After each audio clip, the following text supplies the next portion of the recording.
Di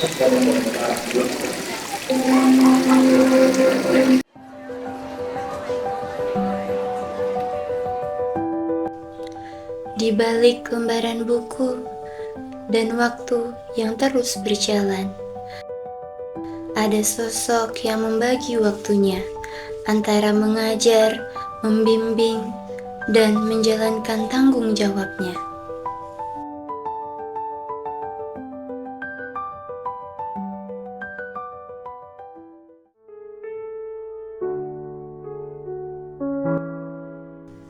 Setiap proses belajar dimulai dari persiapan, dari hal-hal sederhana yang akan menjadi bermakna di dalam kelas.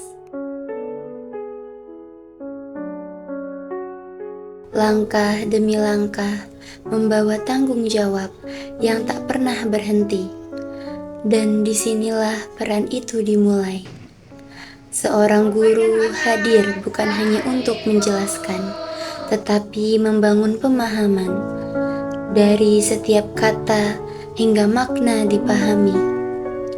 Setiap penjelasan bagi siswa, ruang belajar itu, di balik semua itu, ada kesabaran, ada ketulusan, dan perhatian yang membentuk kepercayaan diri dan keberanian siswa.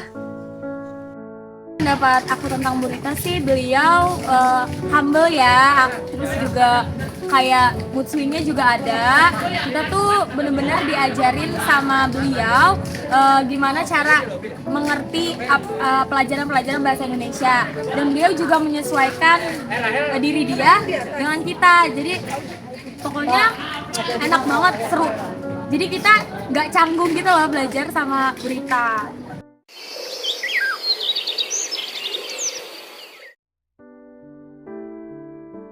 Selain mengajar, Bu Rita memang mengemban tugas sebagai guru piket yang menjaga ketertiban dan keamanan di lobi utama.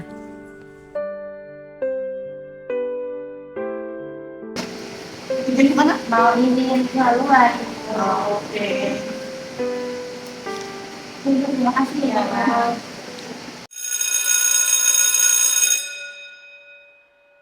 Peran guru tidak hanya berhenti di dalam kelas, tetapi juga hadir sebagai pembimbing di luar jam pelajaran. Melalui ekstrakurikuler jurnalistik, guru membantu siswa mengembangkan ide dan keberanian untuk menyampaikan cerita.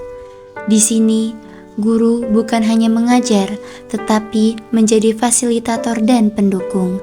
Mereka membimbing proses belajar secara nyata, dari menulis hingga melakukan liputan. Kehadiran sosok yang tepat di lapangan nyatanya menjadi pilar penting yang menentukan arah dan keberhasilan dari ruang kreatif ini.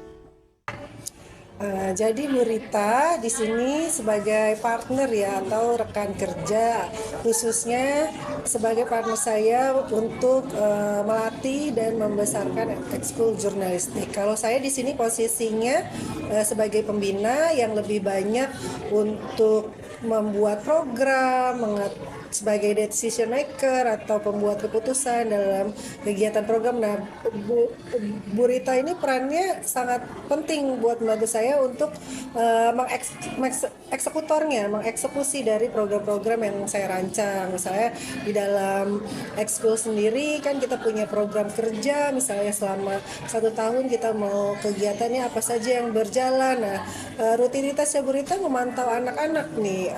Biasanya rutinitas yang paling banyak itu ya kita mendukung program-program sekolah ya, misalnya kegiatan daily tadarus atau kegiatan kesiswaan sebagai dokumentasi ya. Tapi tidak hanya di dokumentasinya saja, tapi juga kita ya membesarkan bikin buletin gitu ya, pelan-pelan bikin buletin, tapi lebih banyak memang di arah dokumentasinya. Di sini peran Bu Rita sangat penting karena buat saya sendiri program-program saya tidak bisa berjalan kalau tidak ada Bu Rita yang membantu saya untuk mengeksekusi ke anak-anaknya langsung, supaya program-program ini tuh on schedule gitu ya, sesuai dengan waktunya dan terlaksana dengan baik, dengan lancar dan baik. Setiap karya menjadi bukti proses dan perkembangan siswa.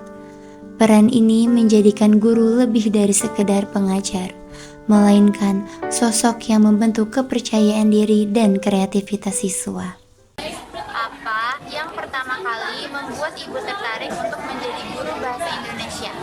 Baik, hal yang pertama kali membuat saya tertarik untuk menjadi guru bahasa Indonesia adalah, yang pertama adalah terinspirasi dari guru SMP dan guru SMA ketika saya bersekolah dahulu.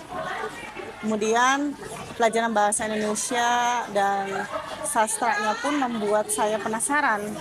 Nah, semakin penasaran, saya tertarik dan ingin mempelajarinya. Seperti itu. Sejak kapan Ibu mulai mengajar dan bagaimana perjalanan awalnya? Saya mengajar sejak awal 2013. Pada saat itu saya belum lulus kuliah. Kemudian saya mengajar di tahun 2013 di suatu sekolah dasar negeri yang tidak saya kira juga saya akan menjadi bagian dari sekolah tersebut. Karena basic saya adalah mengajar mata pelajaran bahasa dan sastra Indonesia. Kemudian setelah saya lulus tahun 2013 akhir, kemudian saya melanjutkan mengajar saya di SMK Bina Sejahtera Kota 4. Saya mengajar di sana selama 2 tahun. Kemudian saya melanjutkan di tahun 2015 itu, saya melanjutkan mengajar di SMK Negeri 2 Cibinong ini sampai sekarang. Kurang lebih 10 tahun saya mengajar di sini, dan saya mengajar mata pelajaran bahasa Indonesia untuk kelas 10, pernah juga di kelas 11 dan di kelas 12. Seperti itu.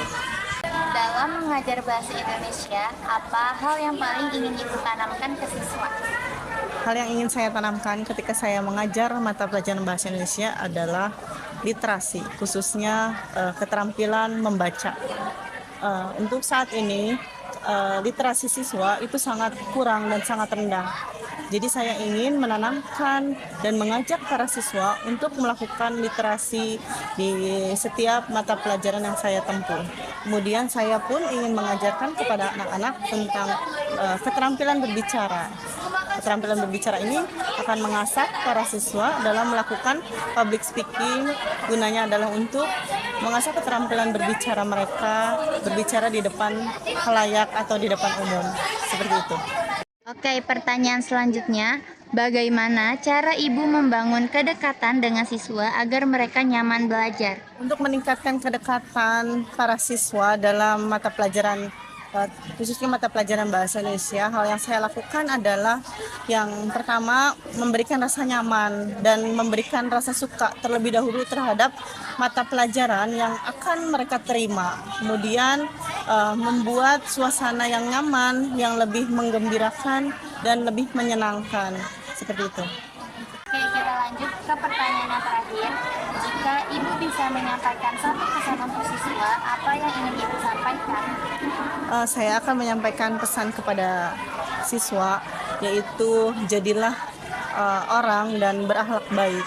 Karena dengan berakhlak yang baik, kita akan mendapatkan pula yang baik, bahkan yang terbaik untuk diri kita sendiri maupun orang lain. Tidak akan merugi jika kita membuat atau berbuat kebaikan untuk diri sendiri maupun orang lain. Seperti itu.